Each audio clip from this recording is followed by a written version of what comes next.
Buenos días a todas las personas que nos acompañáis desde el otro lado de la pantalla.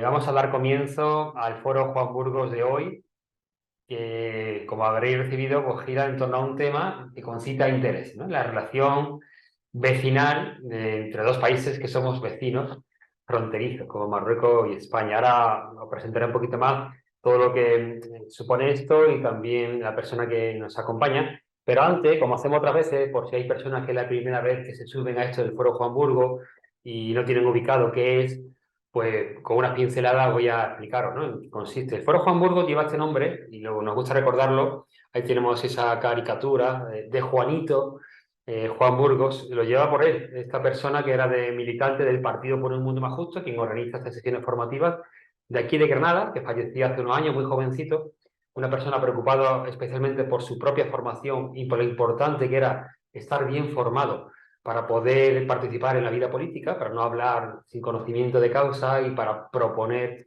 pues, con inteligencia y también con sabiduría la importancia de los procesos de formación. Y desde ahí también intuimos que Juan, que era una persona espíritu MMJ del todo, por su talante conciliador, también reivindicativo, ¿no? Por todo lo que concita el partido, pues qué mejor que él, ¿no? Que llevar el nombre de estas sesiones de Foro Juan Burgos. Lo hacemos hoy, en este casi final de mes de abril, en un contexto, como muchos sabréis, por lo menos los que participamos en el partido político, esto está abierto a todas las personas que queráis estar sin ser ni siquiera simpatizantes del mismo, pero lo hacemos desde esta plataforma política y estamos imbuidos en la campaña electoral. Todavía no ha empezado la campaña electoral para las autonómicas de algunas autonomías y para las municipales en todos los municipios de España, pero ya como partido político estamos ya engrasando la maquinaria, bueno, y llevamos mucho tiempo trabajando. Y ya se están presentando candidaturas, ¿no? Aquí traigo solo algunas imágenes de algunas de ellas. Esta de Bormujos. Nos gusta Bormujos, allí con Jordi García Quintanilla de candidato, su esposa Paloma de número 2 en Pueblo de Sevilla. Esto fue la presentación de hace un par de días en Navarra, en Pamplona concretamente. Esto es la presentación que hubo en Zafarraya, un pueblo de aquí de Granada, donde precisamente la población marroquí es la mayoritaria en todo el pueblo. Tenemos también bueno, el cartel de Sevilla, de nuestros compañeros de Sevilla, donde se presenta Bienvenido Povele y de número 2 va Lidia Medina. Tenemos la de Suntos Carballos, esta población que aspira, ¿no? Incluso a entrar con fuerza y irrumpir con fuerza en su consistorio. Y creo que la última que ponemos, bueno, en Madrid nos presentamos por la autonómica y por la alcaldía. Para la autonomía tenemos a María Seco y para la alcaldía Raquel Torrejón, que han tenido cierto eco en su presentación en los medios. Y aquí en Granada, ¿no? Que estamos buscando 5.000 votos para ayudar a los que ayudan, ¿no? Y con la ilusión de poder conseguirlo, siendo consciente de de lo complicado que es el reto, pero teniendo buenas vibraciones, con lo que nos estamos encontrando ya en estos primeros compases de campaña. Bueno, pues desde ahí arrancamos este encuentro, que ahora sí os explico un poquito más, os ubico en todo el contexto del partido. El partido, por el mundo más justo, lo decía al principio, le da mucha importancia a estar bien preparado, ¿no? Los temas que a nosotros nos mueven son temas relacionados con complejos problemas, con problemas y dificultades que hacen sufrir a muchas personas, que tienen que ver con políticas, como no, al fin y al cabo, y creíamos importante que nuestros militantes, nuestros afiliados, la gente que nos sigue, pues pudieran tener determinadas plataformas para formarse, opiniones, conocer leyes y demás. De ahí nace este deseo, ¿no? De tener un plan de formación integral, que aquí estáis viendo que coge varias perspectivas. La primera es para los afiliados, un kit básico, es una hora donde el afiliado puede saber qué es esto del partido, dónde nos movemos, qué hacemos, cómo nos organizamos. Tenemos una un poquito más, con más hondura para militantes, que son aquellos afiliados que además participan en la vida más cotidiana, el día a día del partido, en tipos de trabajo, posicionamiento y demás. Bueno, para ellos tenemos 4 sesiones de hora y media a lo largo del año para bueno, ahondar en cómo funciona el mundo, cómo funciona la política, ¿no? El diagnóstico de los problemas y la respuesta que da el partido. Y tenemos este foro Juan Burgo, que es, como decía al principio, una plataforma abierta donde bueno, traemos temas que nos preocupan o que preocupan al imaginario colectivo de nuestra sociedad pues para bueno, iluminarnos, ¿no? Las personas que traemos ni siquiera tienen que estar alineadas con la postura del partido, ¿no? Pero sí vienen a informarnos, bueno, hacernos pensar, darnos perspectiva, ¿vale? Además, por primera vez en nuestra historia estamos intentando poner en marcha una escuela de verano. O sea que será otro elemento formativo más. Es verdad que estamos ahora mismo concentrados, llevamos 2 años concentrados en muchas cosas que nos quitan energías para otras, ¿no? La ILP, los 2 años anteriores, todavía estamos ahí en la ILP, ojalá se apruebe en el Congreso de los Diputados, ahora con las municipales, después vendrán las elecciones generales, ¿no? La autonómica ahora también. Bueno, pero vamos a intentar organizar una escuela de verano donde podremos durante unos días pues, poder profundizar más en algún tema y disfrutarlo, ¿no? Con personas que también tengan cierto recorrido en ese tema y con las personas que quieran participar para saborear esto. Además, vamos a hacer un recorrido muy rápido de algunas de las cosas que hemos traído aquí al Foro Juan Burgos. Comenzó la primera de nuestras sesiones Foro Juan Burgos hace 2 años, 2 años y medio, con Javier Palop, titulado Por una cultura ciudadana de perdón y contra la economía política del odio. Todo muy paradigmático, ¿eh? La primera sesión nuestra fuese sobre ese tema. Nuestra política es la política de la reconciliación, también en la denuncia valiente, cómo no, pero buscamos, ¿no?, establecer puentes frente a la polarización, la división. Eso no genera soluciones, eso quizás lo que hace las enquistas o las grandes. Pues nosotros estamos ahí en la política del perdón contra la economía del odio. Después hemos tenido muchos debates, muchos encuentros, pero los de este curso, hago un repaso rápido. Tuvimos al comienzo a Sebastián Mora, que fue secretario general de Cáritas Española, que nos hablaba de buscar el bien común con la perspectiva de los más frágiles, o desde la perspectiva de los más frágiles, con ellos y desde ellos. Tuvimos a Amelia Tigano, que nos habló de la postura abolicionista dentro del tema de la trata de personas por esclavitud sexual. Perdón, aquí he tocado ya algo que no debiera. Tuvimos también en enero a Marta Higueras, que nos habló de los independientes en la política, que fue vicealcaldesa de Madrid. En enero tuvimos una sesión sobre economía que necesitamos para cambiar el mundo, con Enrique Lluch, y hablaba de la economía de lo suficiente, toda muy interesante, está incluida también. Hemos tenido una sesión diferente, que ya vamos explorando también otras fórmulas de hacer estos encuentros, con varios ponentes de posturas diversas, que eso es muy nuestro, ¿no? Traer gente muy diversa y ser capaz de dar pasitos para ver si encontramos puntos de encuentro. Pues tuvimos una sobre este tema tan candente siempre, el aborto. Y un tema que suele ser siempre tocado con mucha crispación, ¿no?, con posiciones muy encontradas, pues fuimos capaces de generar un encuentro de diálogo sosegado, ¿no?, que tanto necesitamos, ¿no? Habrá que dar más paso para ir aterrizando todavía más en tema. La última que tuvimos fue con María del Mar Magallón, que nos habló de mirar al sur para transformar el norte. Una persona especialista en cooperación internacional, pues bueno, también fue muy rica, como todas las que estamos teniendo. Vamos a tocar hoy un tema que es de política internacional. Vamos a hablar ¿no?, de nuestro país hermano, Marruecos, pero no es la única sesión que hemos tenido de política internacional. Ya con María del Mar Magallón, por ejemplo, como no, tocamos temas de política internacional, pero hemos tenido otras, como por ejemplo con Ignacio Álvaro Benito, que nos habló de la deuda que tenemos con Afganistán, por ejemplo, el que tiene bastante experiencia porque fue el excoordinador de la Agencia Estatal de Cooperación en Afganistán. Y también hemos tenido, por ejemplo, otra mesa de diálogo, parecida a la del aborto, con gente con diferentes posturas sobre la guerra de Ucrania, ¿no? Y sobre todo, en concreto, sobre el tema del envío de armas, ¿vale?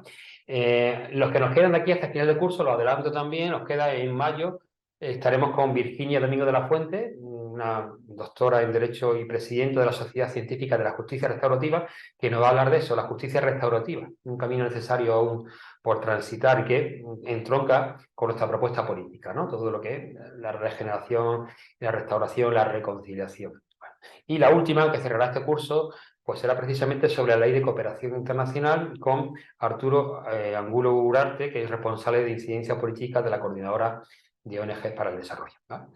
Hoy tenemos con nosotros a Said, aquí Said El Ghazi, el Imlali, lo he dicho El más o Ghazi y el menos, Imlahi. perdona, que nos habla de la relación entre Marruecos y España. Es, como decía al principio, somos países vecinos, es verdad que somos países diferentes en cultura, políticamente, en tradiciones, pero que duda cabe que somos fronterizos y que cada vez hay más puntos de encuentro, ¿no? A veces son desde la polémica, ¿no? Ahora estamos viendo en los medios la venta del gas, ¿no?, de Rusia a través de Marruecos. Sí, es difícil que en las noticias no salga de vez en cuando cosas que tienen que ver con toda la relación que tenemos con nuestro país del sur, ¿no?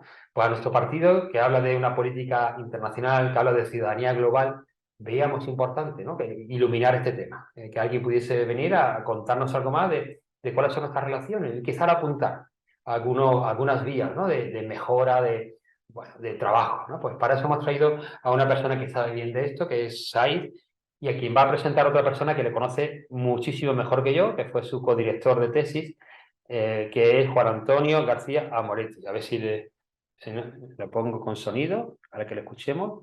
Él también es afiliado a nuestro partido, Juan Antonio, y ha querido tener el gusto, lo ha hecho con mucho gusto, ahí de decir algunas palabras sobre quién eres tú y qué nos vas a aportar hoy. Pues ponemos a Juan Antonio ahora.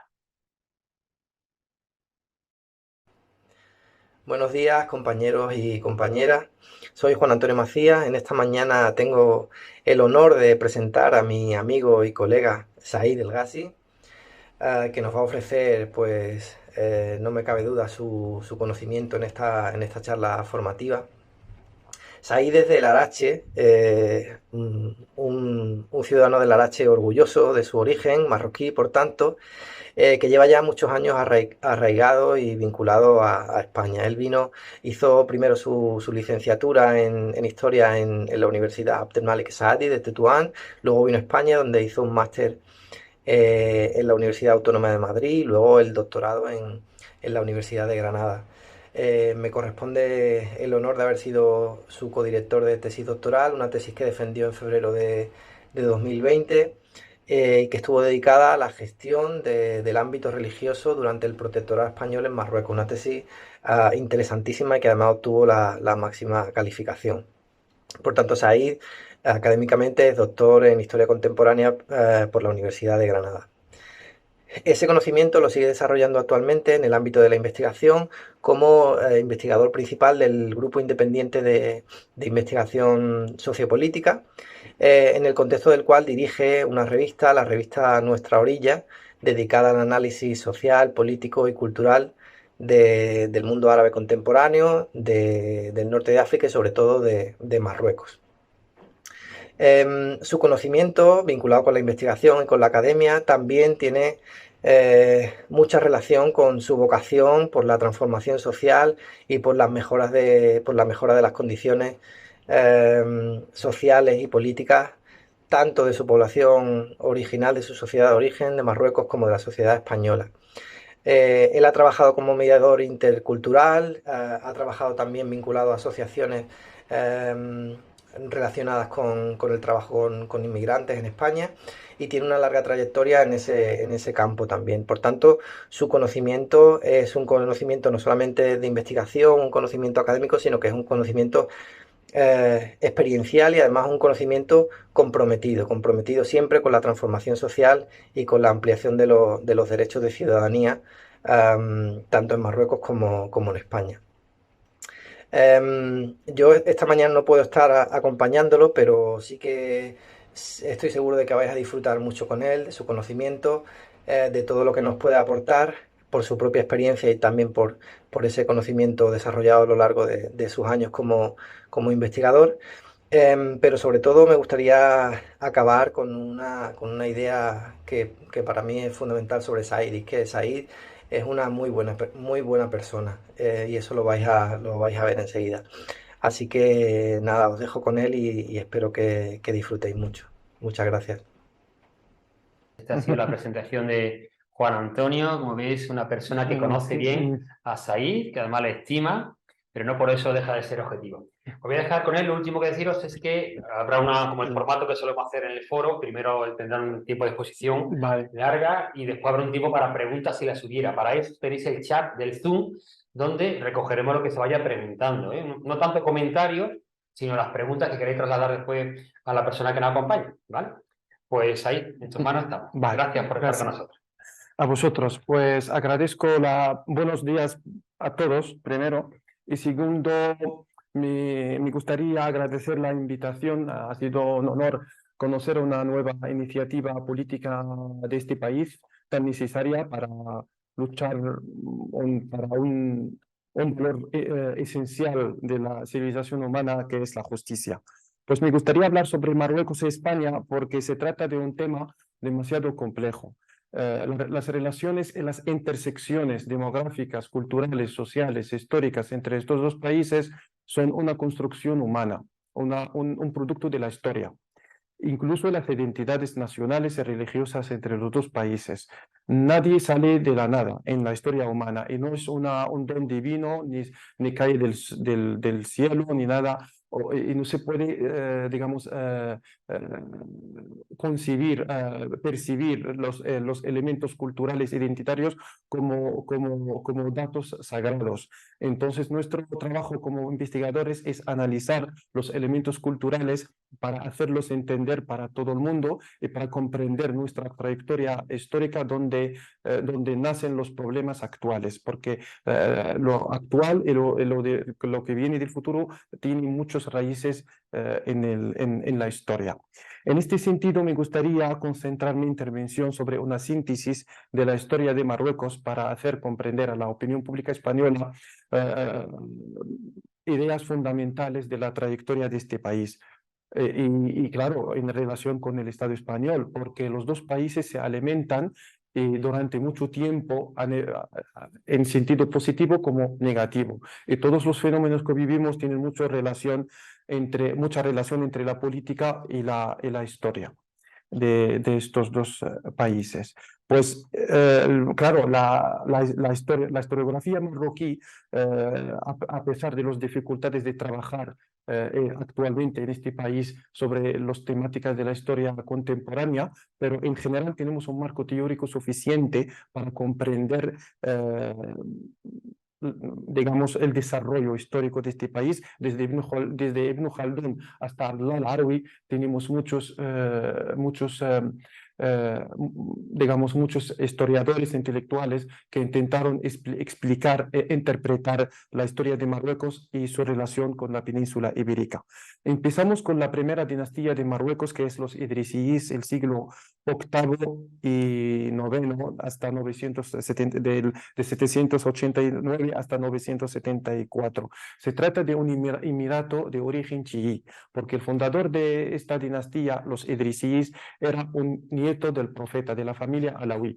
Escapó de la península arábiga después de la batalla de Faj en el siglo VIII, 786, contra el poder abbasí. Pues el fracaso de la revolución alawí ha permitido la construcción o la fundación de pequeños estados en los países lejanos del califato islámico, como el caso de Marruecos, el Magreb al-Aqsa, Marruecos lejano o el Magreb lejano. Pues a través de una alianza entre este personaje de origen jerife, nieto del profeta, el linaje más prestigioso entre las tribus árabes de la época, pues una alianza con una tribu bereber, surgió la primera dinastía marroquí, el primer estado de Marruecos en la época islámica, considerando la fundación de Marruecos como una unidad cultural y política según la historiografía oficial marroquí. No existe mucha polémica respecto a este tema, pero claro, el movimiento bereber amazigh, entre comillas, reivindica la incorporación de la historia preislámica como que forma parte de la identidad marroquí. Pero desde mi punto de vista, Marruecos, lo que conocemos, tiene mucho más que ver con esta época, con la época romana o cartaginesa o lo que sea. Es algo mucho más lógico porque las estructuras del país como una identidad sociocultural se originó en esta época de la dinastía idrisí. Por supuesto, se trata de un estado de referencia chií, pero ojo, no podemos confundirnos entre el chiismo actual y el chiismo de aquella época. Se trata de un chiismo en principios, una reivindicación política de que de la familia del profeta tiene más derecho a gobernar la umma islámica, la comunidad islámica, sin profundidad, digamos, doctrinal que vino siglos después a través del enriquecimiento del Islam como credo religioso y cultura credo religioso de origen de origen árabe, con las tendencias filosóficas de persas y indias y de Egipto y todo el mundo del mundo antiguo. Pues los adrisíes construyeron un emirato, un reino unificado, pero con mucha diversidad. No han podido unificar todo el país, pero la estructura de un Estado islámico encabezado por un imán y rodeado de una de familias andalusíes y árabes prestigiosas, dio pie a la reestructura del territorio de Marruecos claro, y permitió la inmigración de árabes de Oriente como de Al-Ándalus. Al-Ándalus hablamos, por supuesto, de gente de habla árabe. De origen visigodo o de origen bereber, se arabizaron después en el Ándalus, porque el Ándalus funciona todo el occidente islámico como un motor muy grande de arabización e islamización. Entonces, en aquella época podemos considerar el principio, considerarla como el principio de la construcción identitaria de Marruecos como un Estado. Por supuesto, la dinastía idrisí no dirigió un Estado central controlado por un rey desde Fez, sino que esta no fue más que un centro de llamamiento religioso de una organización política que apenas sobrepasa el sistema tribal. Sin embargo, su influencia religiosa y cultural demostró una considerable envergadura. El Islam penetró en Marruecos gracias a los esfuerzos de esta dinastía. Tenemos también otro elemento, otro elemento de construcción identitaria en aquella época es el comercio, el inicio del comercio subsahariano. A través de la ética o la moralidad de la religión musulmana claro, la tradición comercial tan arraigada en la cultura árabe, dio comienzo a las caravanas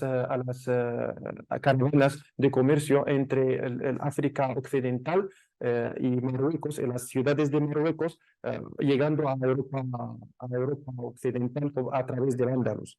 Pues estas rutas comerciales formaban como unificadoras del territorio, porque a través de monopolizar o de dominar estas rutas, el poder central político en Fez tuvo más prestigio y más recursos económicos para poder reestructurar el territorio nacional o el territorio de Marruecos a través de alianzas tribales y a través de llamamiento religioso eficaz que hizo extender el Islam como creencia y como cultura y como civilización, que está en su inicio en la zona, pero seguramente que hubo una ruptura entre el pasado románico o bizantino del norte de África y se inició de forma mucho más notable la incorporación del norte de África a la civilización árabo-musulmana.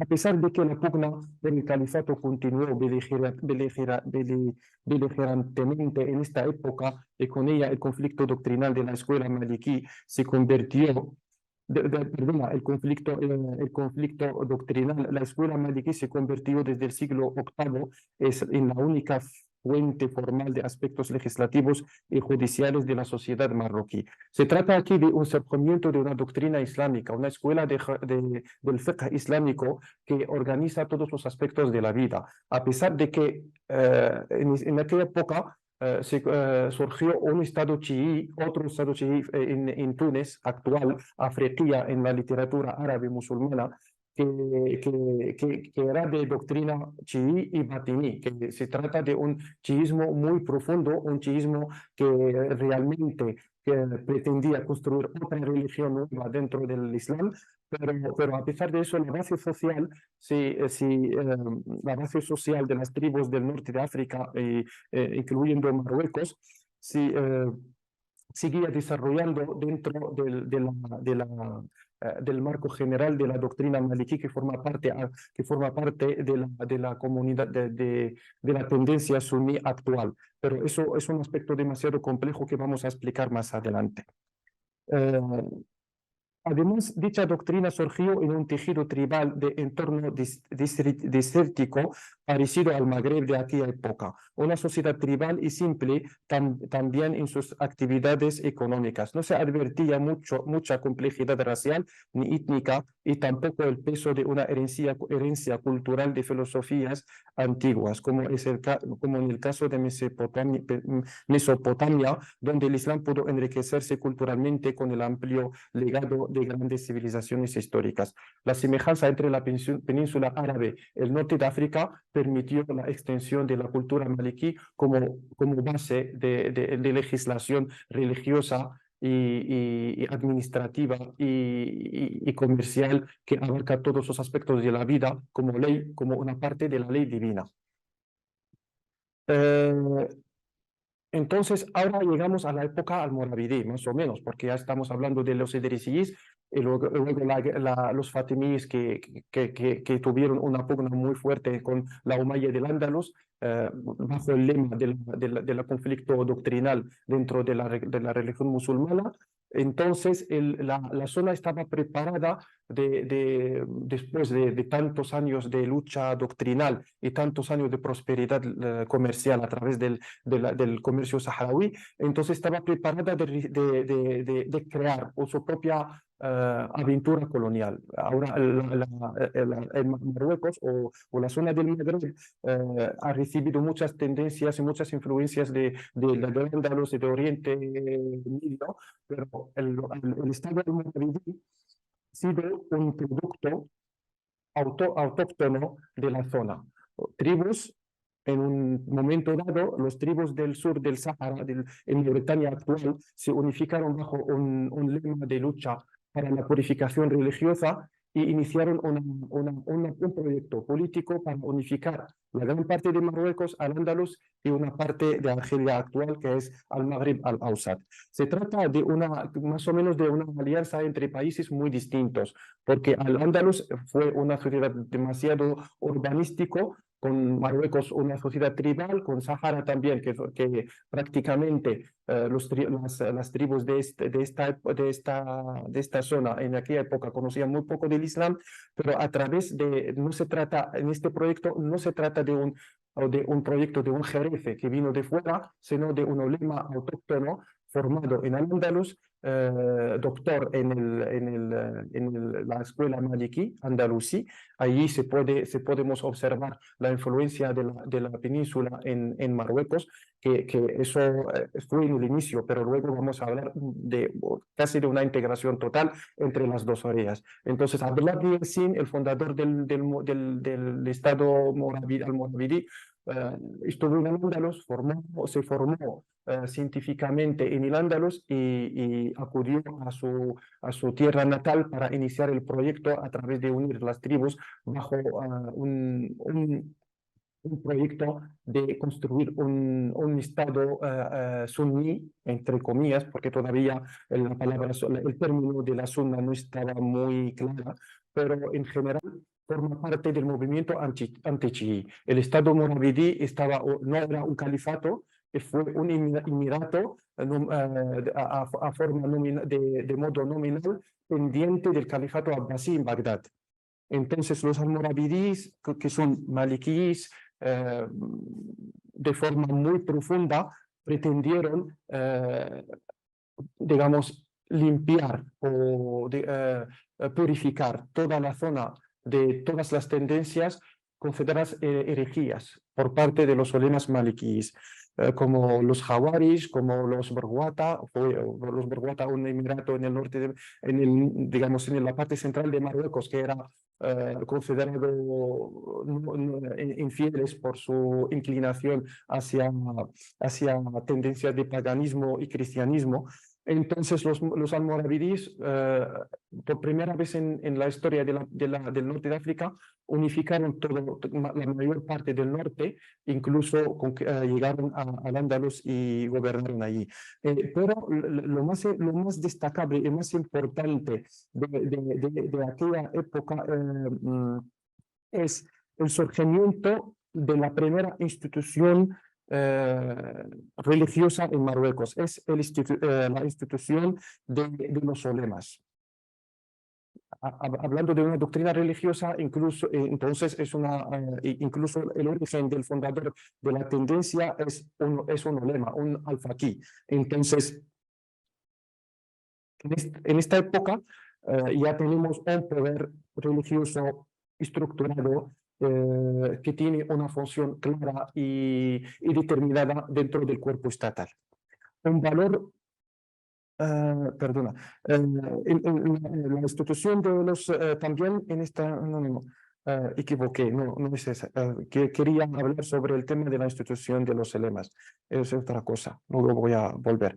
Entonces digo que la institución de los elemas tenía tres funciones dentro del Estado moravidí. La primera, propagandística, basada en un llamamiento religioso para lograr más arraigo en la sociedad marroquí. La segunda, legislativa, respecto a la opción doctrinal que eliminaba cualquier interpretación no literal del texto sagrado y simplificaba el dogma islámica para excluir las que fueron consideradas herejías de las falsas doctrinas del siglo X.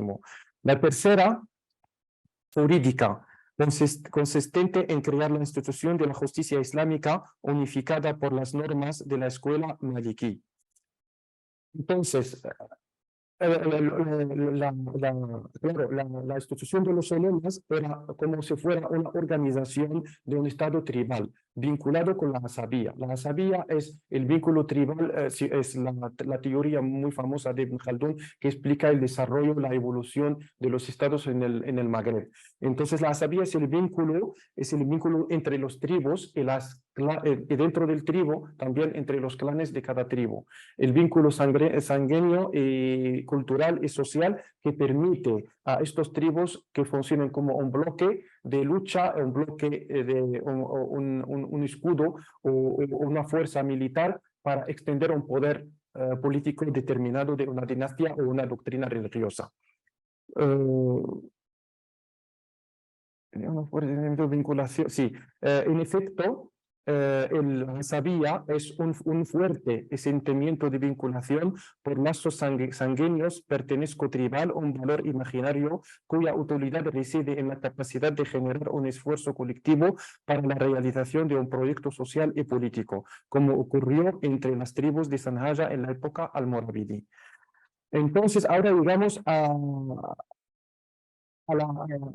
una época muy interesante y una época clave en la historia del Magreb, es el surgimiento de la siguiente dinastía almohadí. Pero antes de hablar de los almohadíes, me gustaría hacer referencia a la crisis de Estado que chocaron los almorávides. Este Estado tuvo un territorio de poder muy extenso, pero si hubiera estado o quedado magrebí, tuviera tenido menos problemas y habría tenido más poder de maniobrar para resolverlas. Pero no era posible, porque el Al-Ándalus del siglo XI estaba en un peligro muy fuerte, un peligro cristiano, y si los almorávides no tomaban la iniciativa para rescatar la casa del Islam en el Andalus, entonces perdieron directamente la legitimidad religiosa, porque el objetivo de la creación del Estado es salvar el país del Islam y salvar el Islam en el territorio donde está amenazado por la conquista cristiana. En este sentido, los almorávides no tuvieron posibilidad de luchar en Marruecos, someter las tribus y además luchar contra los cristianos en el norte, porque en el imaginario colectivo de aquella época no era posible reclutar más tribus en el esfuerzo militar, porque estamos hablando de un estado puramente tribal. La religión funciona como una excusa, un pretexto para someter tribus en el estado, pero no para integrarlos en el cuerpo del poder o permitir que participen en la lucha santa, que su objetivo principal es lograr una legitimidad religiosa para la cúpula de regente, a favor de la cúpula de regente del Estado. Por lo tanto, ha sido la historia de los almorávides ha sido menos de un poco más de 100 años y se inició otra aventura imperial en el Magreb, que es el Estado almorábidi, perdón. A los almorávides tuvieron también en su tiempo un gran prestigio. Fue el primer Estado marroquí o magrebí mencionado en los textos chinos, pero almohadíes tuvieron incluso más prestigio y más extensión territorial. Llegaron a unificar todo el norte, desde Túnez a Marruecos, y gobernaban también en el Andalus. Pero estamos hablando de otra manera de percibir y gestionar la gobernanza en Marruecos. El Estado almohadí fue una nueva doctrina, una doctrina nueva creada a través de elementos chiíes y suníes al mismo tiempo. El líder de los almohadíes, Mohammed ibn Tumar, emigró a Irak para formarse, y lo que aprendió, según Al-Harwi, lo que aprendió, lo más importante o lo más notable que aprendió en Irak es convertir su credo religioso a un programa político. Entonces volvió a Marruecos para construir una filosofía nueva, una filosofía política, si podemos describirla de esta forma, o una ideología nueva que contiene elementos autóctonos del Atlas marroquí, y también los conceptos de chiismo, una opción teológica demasiado variada, pero autóctona y muy original de lo que hemos perdido. Si lo mueves un poquito. ¿Cómo? Se ha ido el ordenador. Sí, vale, luego, a ver, no sé por qué.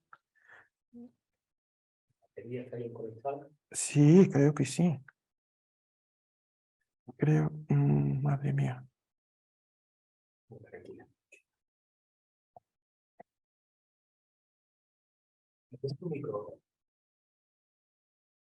No, habla. Sí. A ver.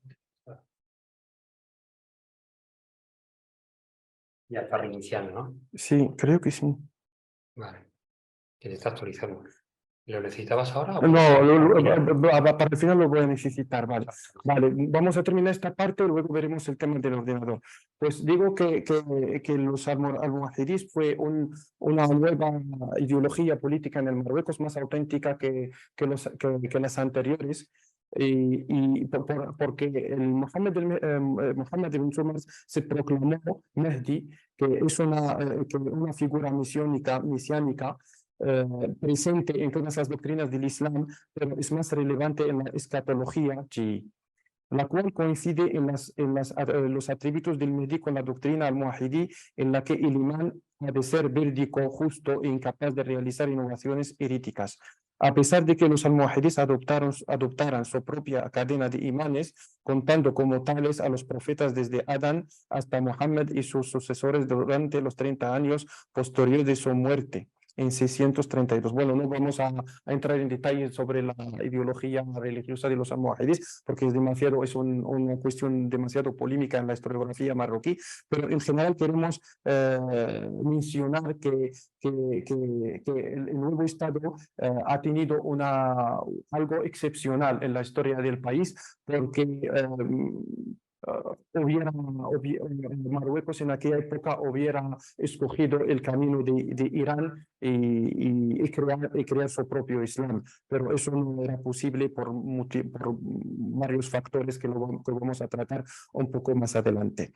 Pues el Estado almohadí fue grande, demasiado, tuvo muchos recursos económicos, controla todas las rutas comerciales del norte de África, y por lo tanto tuvo una economía demasiado próspera, pero el Estado ha nacido con una dualidad crónica.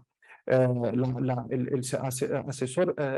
persona que tuvo la suerte de monopolizar el poder después del fallecimiento del fundador fue el califa Abdelmomen el Gumi, que no formaba parte del tejido social de la tribu de Masmuda, el origen tribal del Estado. Entonces, este señor y sus descendientes, sus hijos, formaron la familia califal. Pero el poder real estaba en las manos, o una parte del poder muy importante, en los jeques almohadís, que formaban parte del Consejo de los 100, que eran los estudiantes, los propagandistas del Estado, quienes ocuparon los cargos importantes, tanto en la parte, la, la fase inicial del Estado como en la fase de la fundación. Y esta dualidad fue un atributo, una cosa que se desarrolló con el tiempo, que no tuvo ninguna solución durante la época almohadí y generó problemas, como describe el-Harawi en su trabajo sobre la historia de Marruecos, que cualquier movimiento religioso que llega a formar un Estado en la casa del Islam, en las tierras del Islam, tarde o temprano conoce una división entre la lógica del Estado y la lógica del llamamiento religioso. Por lo tanto, este problema se desarrolla a una forma negativa, porque cuando se ve que la doctrina no va a unificar los musulmanes, se vence la lógica del Estado. Pero los antiguos guardianes de la fe, la vieja guardia de la fe, no acepta esta decisión, como ocurrió en la época almohadí. Después de muchos debates, un califa del Maimún negó o rechazó la doctrina fundadora del Estado, que era del Mahdi, de la doctrina del Mahdi. Entonces, claro, el Estado se derribó de esta forma, y claro, desde dentro, porque ya se perdió la ideología y la gente perdió la fe en el Estado. Sobre todo que la doctrina almohadí, como ocurrió con los fatimíes en Túnez, la doctrina religiosa se queda superficial, se queda como fe de minoría, que quería aplicar y proponer sobre la mayoría. Eso no era posible en todas las épocas de la historia del Magreb. Por lo tanto, ha terminado el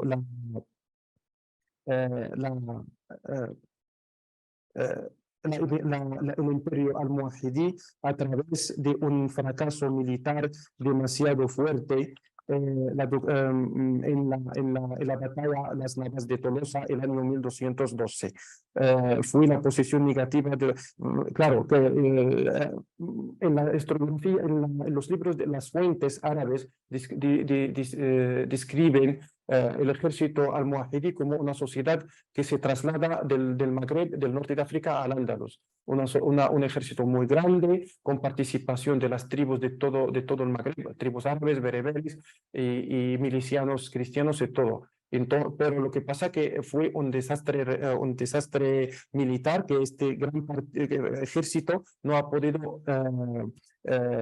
detener la amenaza cristiana en 1212. ¿Por qué? No es ninguna enigma, porque el partido de los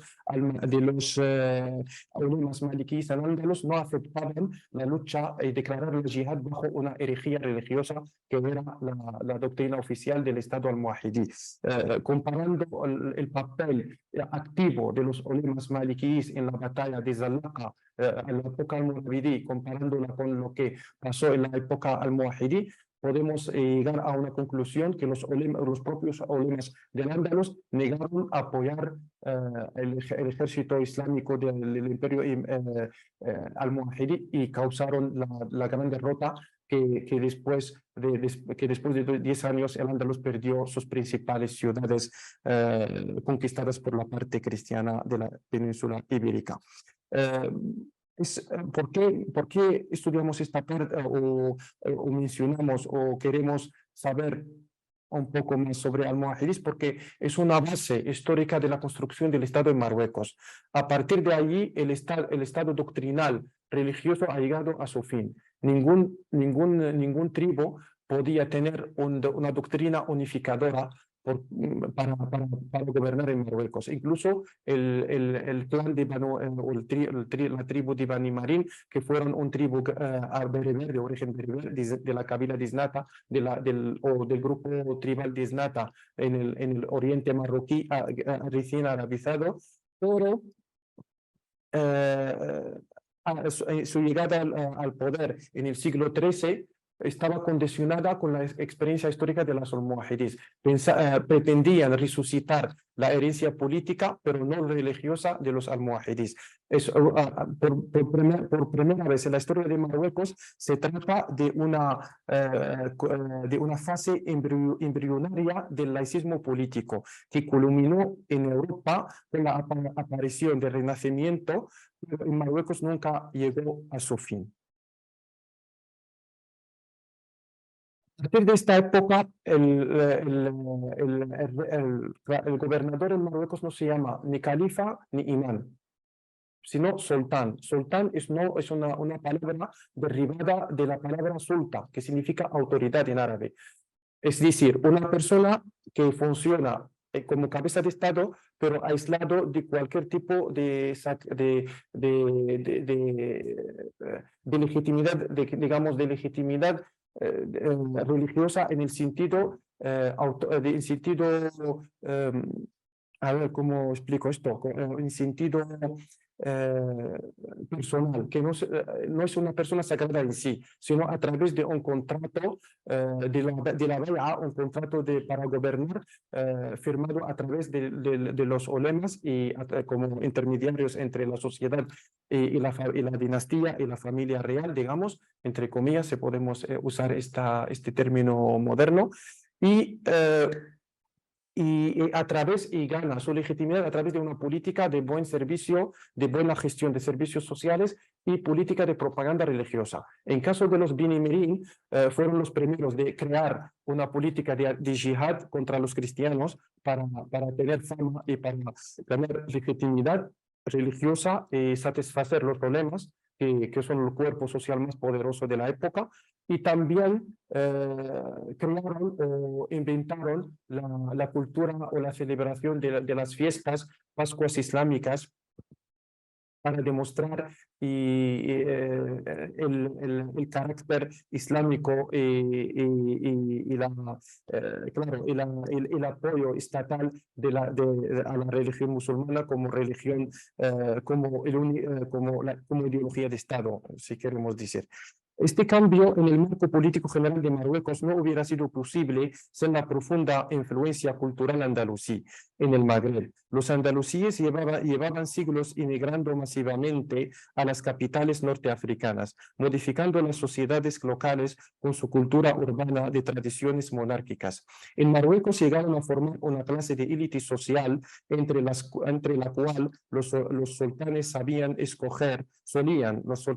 escoger a sus visires y ministros. Se valoraba, amén de su fidelidad, su dominio de los idiomas, el prestigio de su ascendencia andalusí, un prestigio relevante en la burguesía marroquí que ha perdurado hasta nuestros días. En este sentido, la política se traslada a un campo separado de la ética y de la religión. Sin embargo, a pesar de la riqueza cultural de la época mariní, este proyecto no era auténtico, sino más bien el último amanecer del esplendor andalusí antes de su crepúsculo definitivo. Pues desde aquella época el Estado de Marruecos entró después de la caída del Estado de Benimelín, que tuvieron mucha importancia en la construcción de la tradición de gobernanza en Marruecos, pero al final Marruecos tuvo que enfrentar a una crisis del Estado tribal. Después del Estado doctrinal, ahora estamos hablando del Estado tribal. Ningún tribu después de aquella época, también por la crisis del comercio saharaui, las tribus no tenían recursos para tener fuerza militar capaz de unificar el país y someter los demás tribus. Por dos motivos principales. La primera, la crisis del comercio saharaui, que los cristianos, o sobre todo los ibéricos, Portugal, España, empezaron a ocupar las fuentes principales de este comercio y dejar atrás la intermediación magrebí de las cafilas medievales, y también por la conquista ibérica. el imperio español, el imperio portugués empezaron a conquistar y ocupar toda la costa atlántica y mediterránea del norte de África. Entonces, ¿qué hacemos? Ninguna vía antigua sirve, no se puede, ¿cómo se puede defender el país? No tenemos una doctrina unificadora, tampoco tenemos un tribu fuerte para hacer la guerra, para hacer la jihad contra los cristianos. Pues la siguiente dinastía, que eran los sadís, que resucitaron el elemento de los jerefes, nietos del profeta, como forma de representación nacional. A través de este prestigio sagrado, o este, claro, o el linaje sagrado de pertenecer a la familia árabe del profeta Mohammed, el mensajero de Dios, los sadís pudieron, por un lado, tener un apoyo tribal en la región de Sus, el sur de Marruecos, para luchar contra los portugueses que conquistaron las costas, y también el apoyo de la cofradía Jazulía, una cofradía importante que domina o que tiene mucho poder en el espacio rural marroquí. Porque se destacan, esta gente se destaca en un tejido social y por su linaje, claro, y también por su papel como intermediarios sociales y jueces, cómo funciona como jueces entre las tribus y los clanes, y también entre las cofradías que estaban en lucha entre sí en un territorio no controlado por ningún poder central. Los sadís tuvieron su éxito en la batalla de los Tres Reyes 1568. Y a partir de allí, el Estado pudo unificar todo el territorio, pero desde la época marín, hablando de un sultán que está encima de la estructura social. Ya el Estado de Marruecos ya no se trata de un poder que surge desde la base social y construye una estructura de arriba hacia abajo. Unifica que, claro, no pertenece a todos sus elementos sociales, pero por lo menos pertenece a uno. Representa una clase, una tribu desde abajo hasta arriba. El sultán no. El concepto del sultanato es un poder superficial que no pertenece a la base, sino exige o pretende tener la misma distancia con todos los elementos de la sociedad para poder ejercer el rol de intermediario prestigioso y de un poder político que puede unificar el país a través de una serie de políticas religiosas y mundanas. En este sentido, podemos entender como la sociedad marroquí en aquella época, por la crisis económica, porque hemos perdido el comercio saharaui, tampoco hemos perdido el comercio del Andalus después de la caída de Granada en 1492.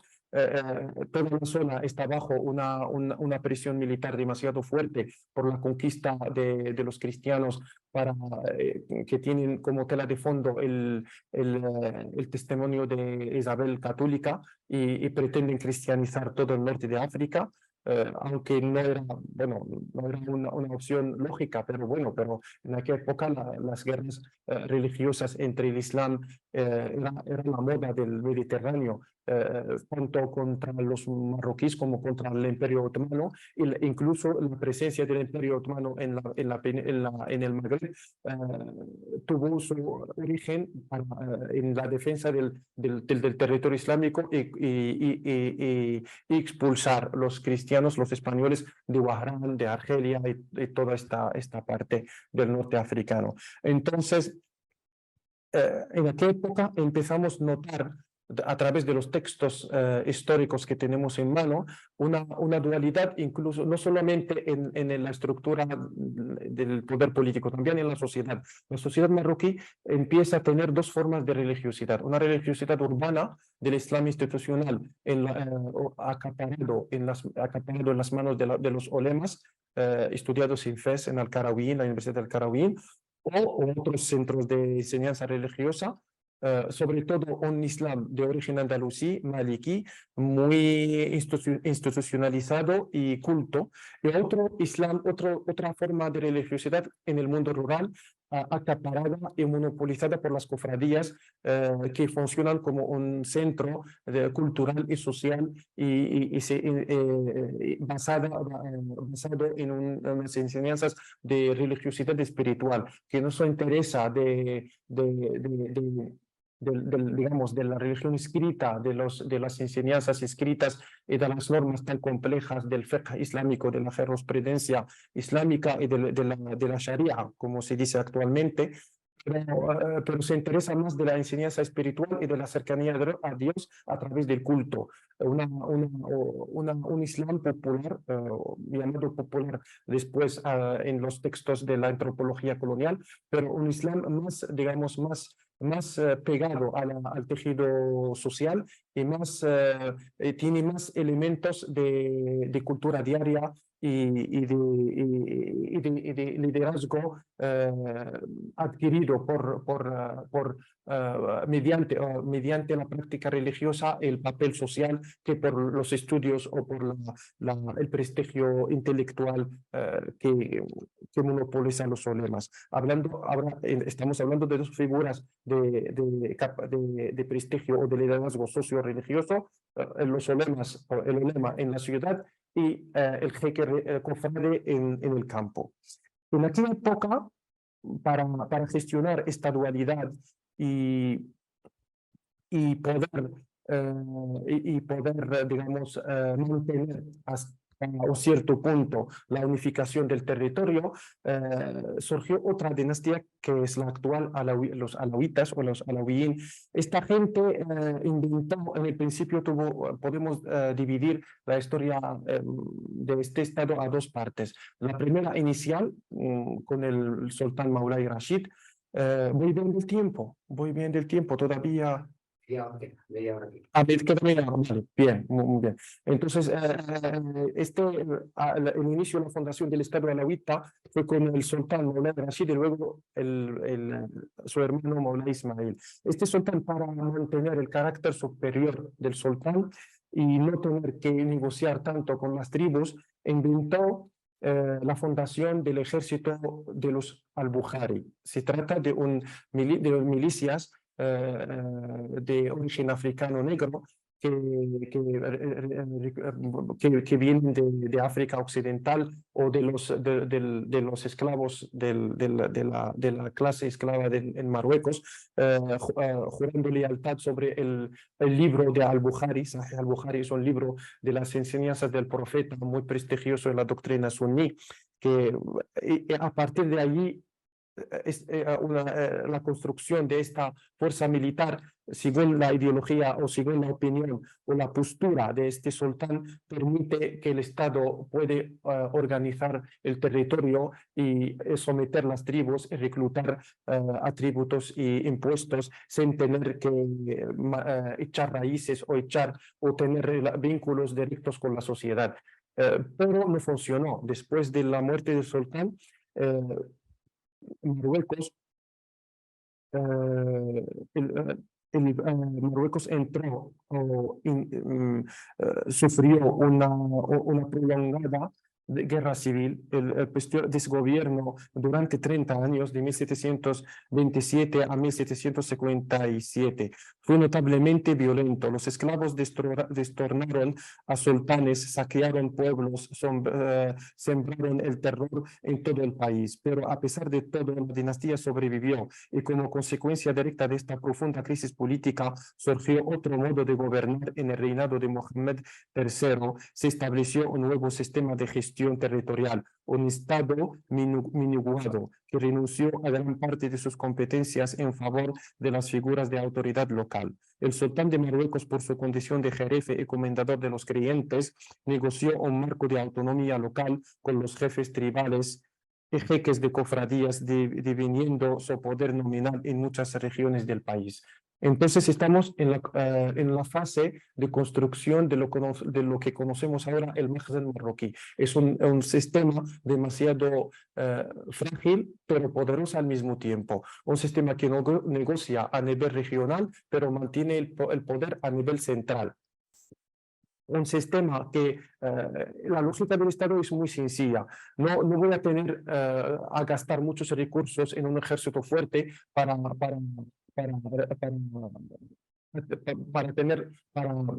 cobrar impuestos, sino voy a buscar otros medios económicos independientes de la sociedad para poder negociar y controlar la sociedad sin la necesidad de usar de forma abusa el poder militar. Entonces, es una forma que permite la separación del poder de la sociedad, como siempre, como desde la época merengue, pero al mismo tiempo es más flexible porque da más fuerza a los jeques de cofradías y de tribus y permite al Makhzen tener un espacio de margen para protegerse. En este sentido, esta nueva estructura estatal descentralizada se apoyó principalmente en la cuestión económica. En lugar de disponer de un ejército fuerte para recaudar impuestos, el sultán prefirió reemplazar gran parte de tributos por una fuerte economía independiente de la sociedad, evitando así la necesidad de emplear ingentes cantidades de fondos en un ejército recaudador. Quizá por esta razón, los viajeros europeos del siglo XIX describieron Marruecos como el imperio de los jerefes, porque en la referencia de estos viajeros estaban asimilando Marruecos al imperio sagrado romano. El término imperio no significa un estado fuerte, sino significa un poder frágil, un poder religioso sagrado que se mantiene a través de negociación con los poderes locales. Según Arwe, este modelo de Estado fue el que encontraron los europeos en Marruecos en el siglo XIX. Cuando en las fuentes europeas se hablaba sobre el imperio jefe de Marruecos, la palabra imperio hacía referencia a conceptos jurídicos occidentales y más precisamente germanos. Entonces, para resumir todo lo que he dicho, hemos tenido a través de esta trayectoria histórica 3 instituciones en Marruecos, o cuatro instituciones. Tenemos la institución de los ulemas, la institución de las cofradías, la institución de los jerefes y la institución del Makhzen. Las 3 primeras representan el poder local. La última, el Makhzen, presenta el poder central. ¿Pero qué es el Makhzen? Según el historiador marroquí Mohamed Touzi, el sultán no forma parte del Makhzen, sino el amo del Makhzen, porque el sultán puede cambiar en cualquier momento la estructura de este cuerpo estatal o modificarla según las circunstancias. Por eso, esta estructura política o este régimen político puede aguantar y permanecer vivo hasta hoy en día, incluso digamos, negociar con las potencias coloniales para mantener un espacio de margen o un espacio de poder, incluso dentro del régimen del protectorado.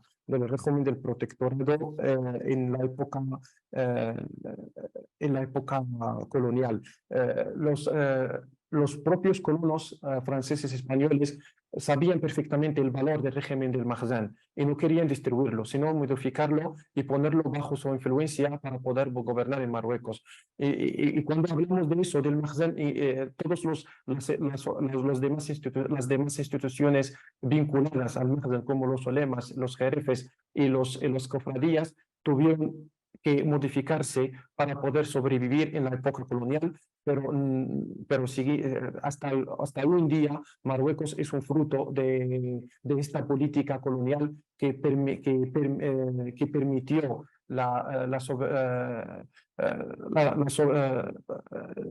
permitió la continuidad del sistema tradicional, pero modificado, que lo que vamos a ver a continuación. Ahora bien, entonces llegamos a una parte del siglo, bueno, que estamos hablando del siglo XIX, entonces un poco antes de la época colonial, pero me gustaría concentrarme en una fecha muy interesante en la historia de los dos países. Ahora, después, claro, que sabemos que la identidad nacional española se forjó durante mucho tiempo a través de la lucha continua contra los musulmanes del sur. Pero el siglo XIX ya no existía el Andalus, pero existía Marruecos. Entonces, España declaró la guerra al Imperio Jerifiano de Marruecos el 22 de octubre de 1859. Hablemos de la Guerra de África, una fecha muy importante en las relaciones bilaterales entre los dos países. ¿Por qué? Porque hablamos de una euforia religiosa nacional que experimentó España después de tantos años de las guerras carlistas. Todas las partes o las principales partes de la sociedad española, tanto la conservadora como la liberal, apoyaron la guerra contra el Imperio Jerife de Marruecos para intentar recuperar la unidad de la frente interior del país, unificar España después de tantas guerras civiles, pero también para la parte liberal del país, o el partido del presidente del gobierno O'Donnell, que era el Partido Liberal Conservador, creo. Este partido apoyó la guerra y va a Marruecos a luchar con la esperanza de mejorar la posición de España en la escena internacional. Entonces hablamos de una fecha muy importante donde los sentimientos religiosos se usaban como una manera para crear propaganda política y para justificar la guerra contra un enemigo de la religión. La propia reina Isabel católica, Isabel II, que tenía que encontramos una declaración significativa.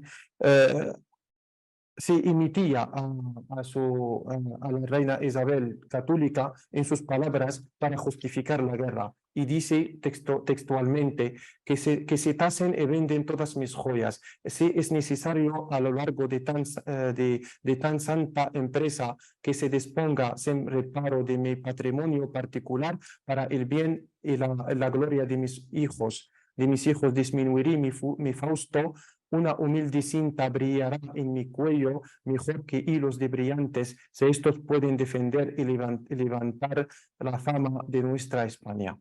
Pero la pregunta es conciencia nacional católica, o este sentimiento nacional católico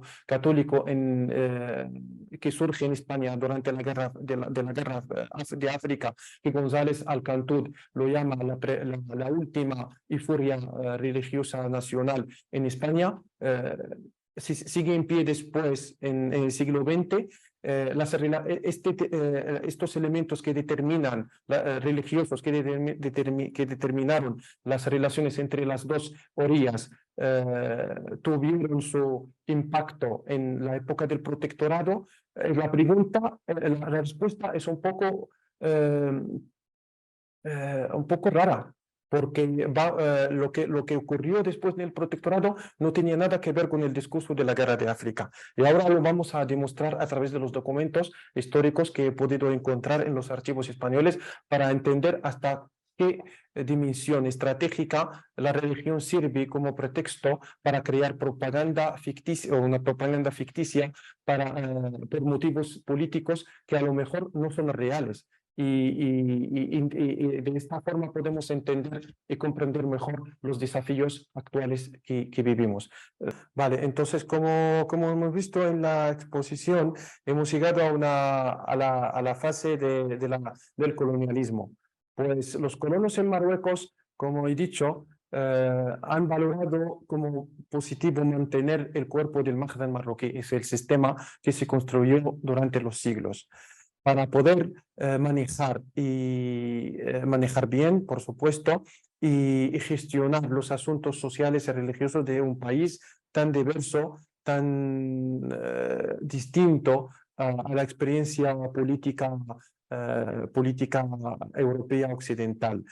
Aunque Marruecos tuvo en aquella época elementos del régimen feudal, pero no era un régimen feudal, aunque tuvo una naturaleza de una sociedad tribal, pero las instituciones religiosas superaban el sistema tribal.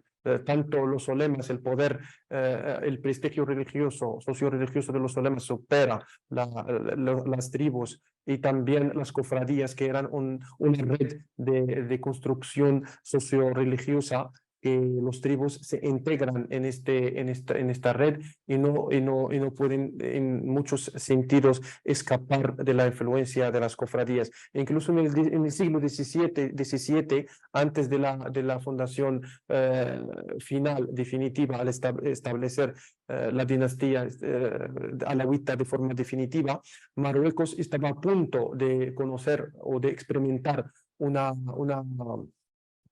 una experiencia de estar bajo el poder central de una cofradía religiosa, que era la cofradía ismailía, que llegó a gobernar incluso en la capital Fez, pero fue un efímero poder político de su jeque cofrade, y luego fue expulsado por los alauíes, que gobernaban el país más de 3 siglos hasta nuestros días.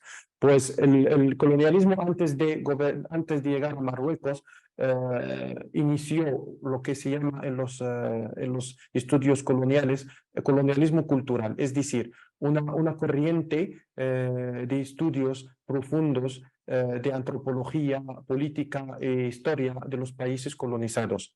En el caso español, el orientalismo español se limita al arabismo, y el arabismo español se limita a los estudios marroquíes. En España no tenemos una tradición profunda de estudios de Irán, de Egipto, no, pero de Marruecos sí. Los arabistas y africanistas españoles hicieron muchos esfuerzos para comprender el país vecino y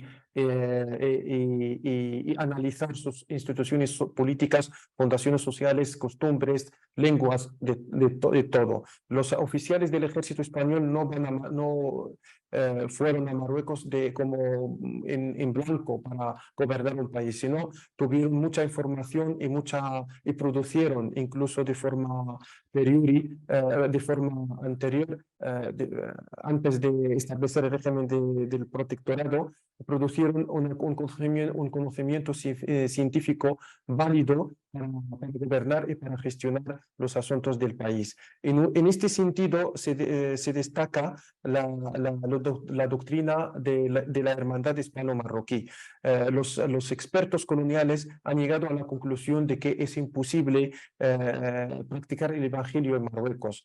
Colonizar Marruecos no es comparable con la América Latina. No se puede convertir a los marroquíes a cristianos por el arraigo de las instituciones religiosas en Marruecos y por la realidad psicológica y social de los propios marroquíes, que ven el español como un enemigo histórico cristiano que debe luchar y que debe vencer, y que incluso en el norte de Marruecos tuvieron un culto que es de los santos, como el santo de Jbal Moulay Abdeslam Ben Mchiche, que la razón principal de su surgimiento como práctica religiosa fue proteger el país de la conquista ibérica, católica y cristiana. En este sentido, cambió totalmente la propaganda, el discurso. Empezamos a ver una España hermana de los musulmanes, que construir mezquitas, y envía a musulmanes a hacer la peregrinación en Meca. Una actitud colonial que empezó mucho antes que el régimen franquista, fue una doctrina oficial del régimen protector español en Marruecos que tuvo particularidad que el caso francés, porque España nunca tuvo una política bereber y no pensaba en ningún momento hacer una separación o una división entre los árabes y los bereberes como soñaban los expertos coloniales franceses, sino apoyó un islam marroquí. El islam marroquí actual es una creación colonial, pura creación colonial. Todo lo que hacemos en Marruecos de los consejos de ulemas, y las prácticas de propaganda religiosa que se emite en la tele oficial es una construcción, un producto de la política colonial. Aquí en las fotos, por ejemplo, veamos ulemas y figuras marroquíes acompañados por oficiales del ejército franquista para celebrar la vuelta de un grupo de peregrinos de la Meca. Aquí, por ejemplo, vemos fotos de construcción de mezquitas y zawiyas en Larache. Eso fue en los años 30-40 y sobre todo esta foto es de la zawiya badawiya que está en Larache, que se construyó por el Hajj Franco, que se convirtió, según la propaganda franquista, en la época colonial, en la época de la guerra civil, se convirtió al Islam. Estaba pensando en devolver a la Alhambra a los musulmanes, como dice la propaganda de la época.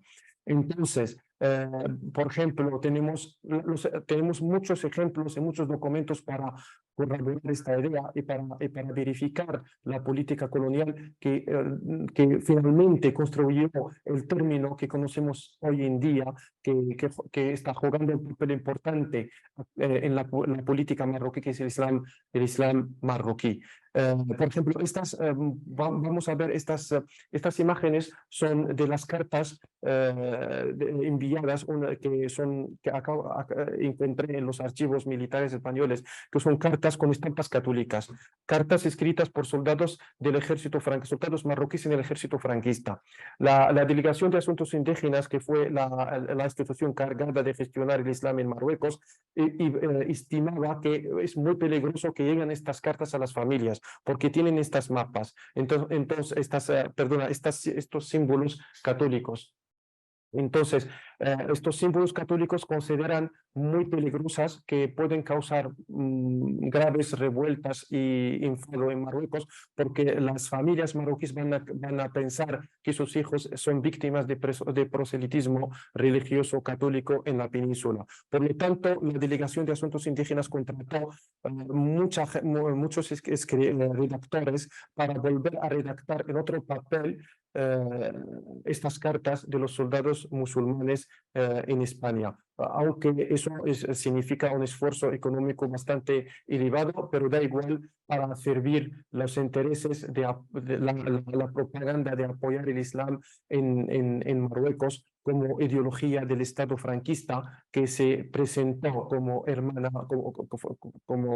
de los musulmanes, y Franco como un líder musulmán sin decirlo de forma abierta, pero a boca se dice en los chocos, se dice en la propaganda escrita incluso en las mezquitas como sermón del viernes, y se declaró el yihad en 36 en Marruecos contra los sin Dios, que el término que se usaba para describir la izquierda española o los defensores de la República, porque la mentalidad marroquí en aquella época no era capaz, digamos, de la gente normal, capaz de entender términos como comunismo o marxismo o izquierda. Entonces, para acercar y para hacer comprender a la gente lo que se enfrenta a España franquista, que son infieles sin Dios, entonces la mentalidad, digamos, la ideología franquista tuvo elementos de cultura tradicional marroquí.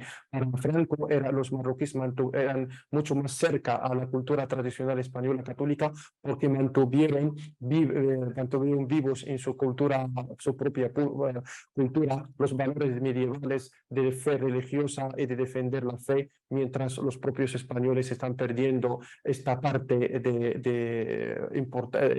importante del nacionalismo católico español. Aquí es que tenemos muchos datos y muchos detalles, no quiero prolongar esta parte, pero quiero llegar a través de explicar esto a la época actual. El Maghrebí es muy necesario para el poder en Europa actualmente, como ha sido en la época del protectorado. El régimen marroquí es una forma para mantener la paz social según los círculos de poder en Occidente y para comprenderlo y entenderlo mejor podemos recuperar fragmentos de textos coloniales que dicen para una regla de oro para gobernar en Marruecos, nunca pongas en ridículo el margen de Marruecos. También hay un fragmento que dice los moros son niños grandes, pero hay que respetar las categorías sociales, los jeques, los jerifes, los recitadores del Corán y los royas del Bahar. La última palabra significa capitanes de mar. Entonces, se ve claro que el poder europeo y occidental está muy interesado de mantener la estructura social marroquí, por muy antigua o muy anticuada que sea, porque lo más importante es mantener una estabilidad en esta zona estratégica que está al lado del estrecho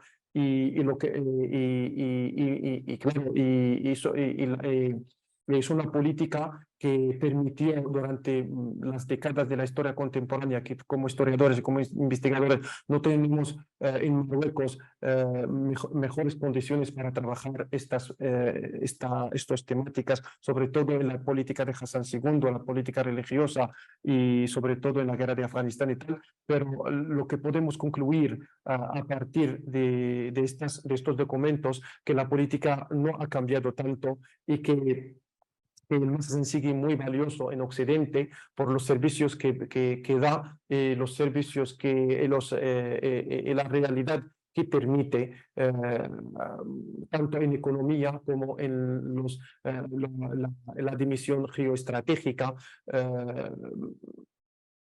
a nivel de seguridad, a nivel de intercambio de favores. Y quizá por este motivo podemos entender el cambio de postura, recién cambio de postura del gobierno español respecto al Sahara. No vamos a valorar ni mal ni bien, pero podemos a través de esta intervención entender por qué estamos en esta fase, por qué España tiene que ceder al régimen varios aspectos importantes de su política exterior y por qué la democracia está atascada en este país y podemos también entender y comprender mejor que la democracia es muy necesaria porque estamos hablando de dos países que en una desigualdad muy notable. La transición, para muchos marroquíes, la transición en España ha sido un gran éxito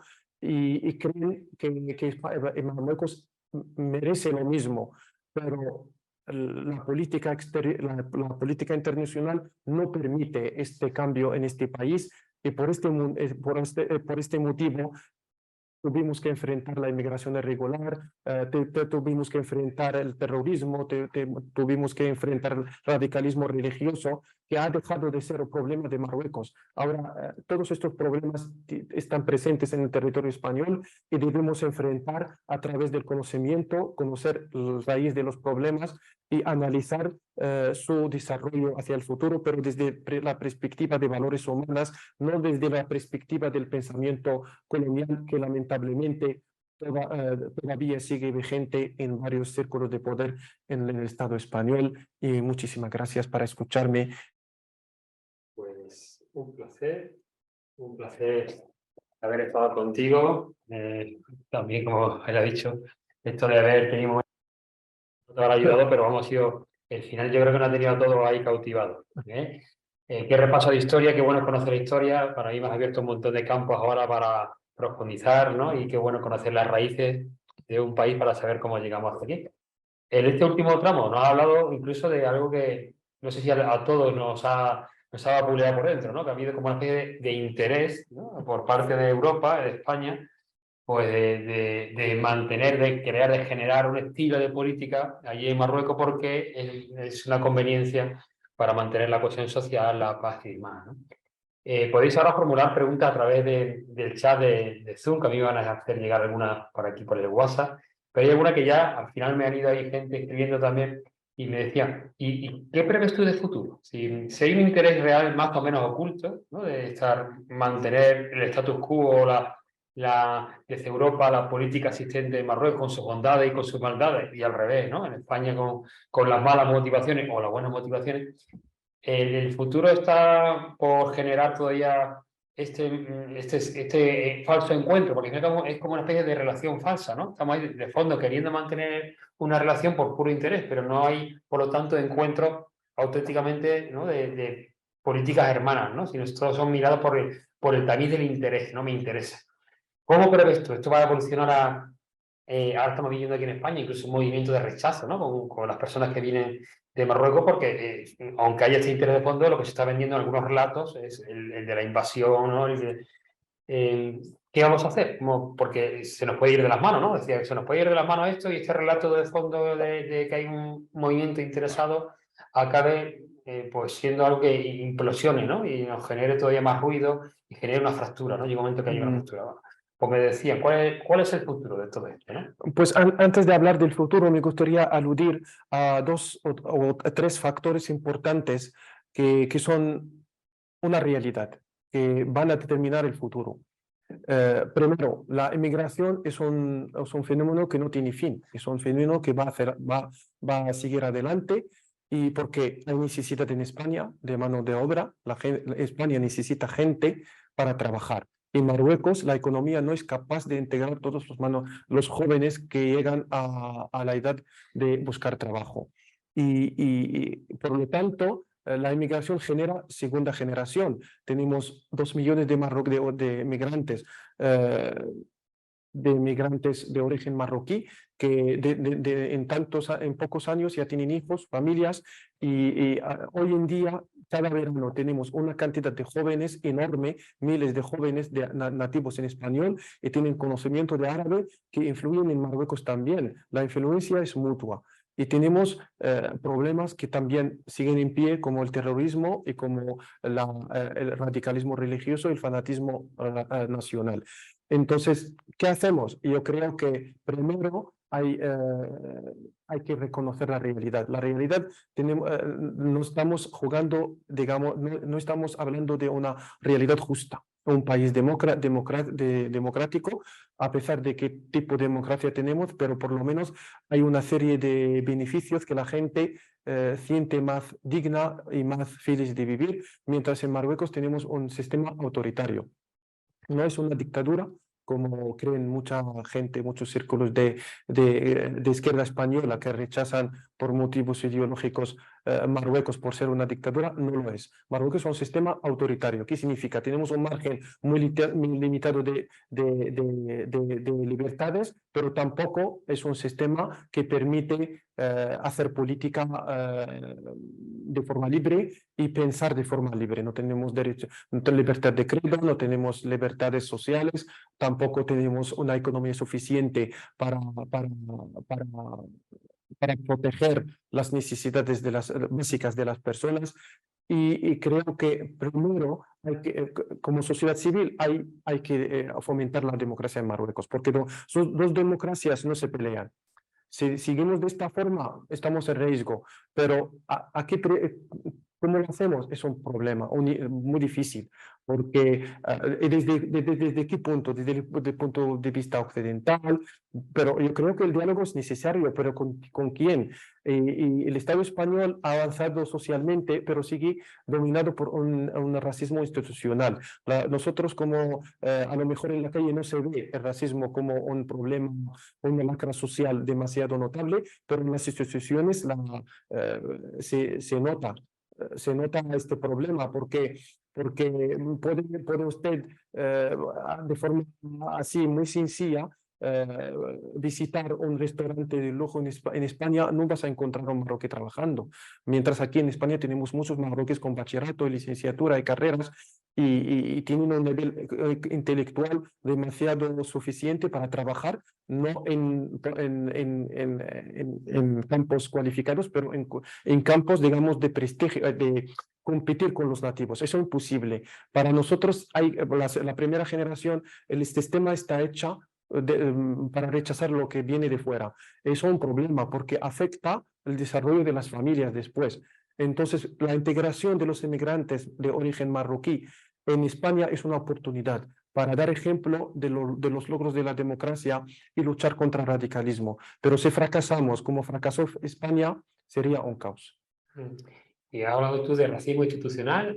¿Tú crees entonces que estamos fracasando? Así que el camino de integración no está siendo todo lo oportuno, lo bueno que tendría que estar siendo.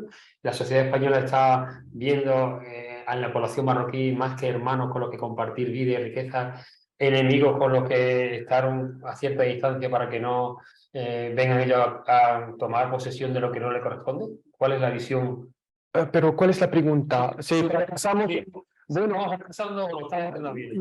yo creo que bien no lo hacemos, bien no lo hacemos, sobre todo después de la crisis de 2008, porque a partir de allí la política, España primero no tiene política de integración, porque España está dividida entre dos bloques ideológicos y también a nivel regional. Entonces tiene un país que tiene en sí, antes de la migración, tiene un problema de identidad política. Y hay que resolver, ¿no? Hay que resolver. ¿Hacia dónde va España? ¿Hacia un país plural, diverso, democrático, libre? ¿O va a cerrarse en valores de nacionalismo, valores cerrados de una cultura, digamos, tradicional? No sabemos porque todavía está en juego todo esto. Pero a ver, pero no tenemos programas de integración, no podemos generalizar porque Cataluña, por ejemplo, el País Vasco, a grandes rasgos van mejor que el resto de España, pero el problema está ahí. No tenemos programas para mantener el carácter bilingüe de los niños hijos de migrantes, porque es una riqueza para el país. Imagínese usted que tenemos una generación de españoles bilingües y nativos en español y árabe. Hemos tenido esta gente en la época del protectorado, pero una élite, porque la educación colonial es una educación elitista, no una educación para todo el pueblo. Si tuviéramos una educación para todo el mundo bilingüe, sería algo muy maravilloso para España. Gente que hable árabe y que hable español, muy útil en comercio, en cultura, en muchos, pero lo que está pasando al revés. Los niños están sufriendo en las escuelas españolas un problema de choque cultural, pero el Estado no tiene respuesta, el sistema educativo no tiene respuesta y las familias en la mayor parte son gente de un nivel cultural moderado o mediocre, trabajadores de agricultura, construcción y evidentemente no van a tener recursos culturales suficientes para resolver los problemas que tienen sus hijos. Y una intervención estatal es necesaria, pero no hay. Y la derecha, claro, está fuera de digamos, fuera de este debate, no quiere saber nada de esto, pero la izquierda tampoco da mucha importancia a estos aspectos lo que vamos a lograr va a ser muy poco. No creo que a lo mejor a nivel social, porque España no es Francia, España no es un país laico, es un país aconfesional. Eso permite un cierto margen a las entidades religiosas a actuar, pero en qué condiciones y qué ideologías circulando entre los musulmanes. Me refiero a referencias religiosas, porque ya tenemos que saber que hace poco hubo una guerra de imanes en las mezquitas entre los países que quieren. La religión ya no es en España hablo, que no es un espacio de desarrollo espiritual, sino un espacio de luchas políticas. Eso es muy negativo para todo el mundo, no para los musulmanes, para todo el mundo. Es un obstáculo para la integración, un obstáculo para la convivencia. Creo que hay mucho trabajo adelante y estamos haciendo muy poco. Me preguntan también por aquí. No, sí, vamos a ir terminando ya, hemos alargado un poquito por los problemas técnicos que hemos tenido, pero me pregunta que qué opina el ponente de las crisis migratorias que ha habido, ¿no? Como si se está utilizando como forma de presión también, cuando ha habido las crisis en Ceuta, ¿no?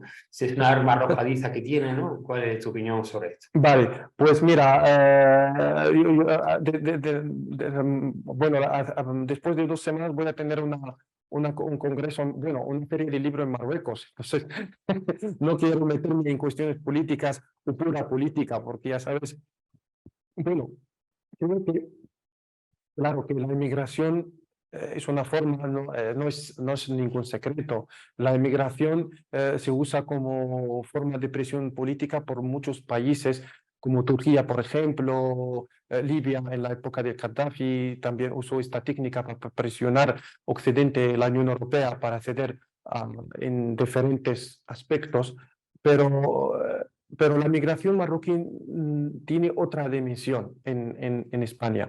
Es una migración normal, tiene raíces históricas, tanto hacia Marruecos como hacia España. Los marroquíes españoles siempre han estado en dos lados. España para nosotros es como, no voy a decir segunda patria, es un término usado en textos jurídicos para hacer referencia a los países de Latinoamérica, pero un inmigrante marroquí viene a España con mucha referencia histórica y cultural de ciudades donde han estado sus antepasados, donde se han desarrollado una cultura árabe-musulmana demasiado brillante.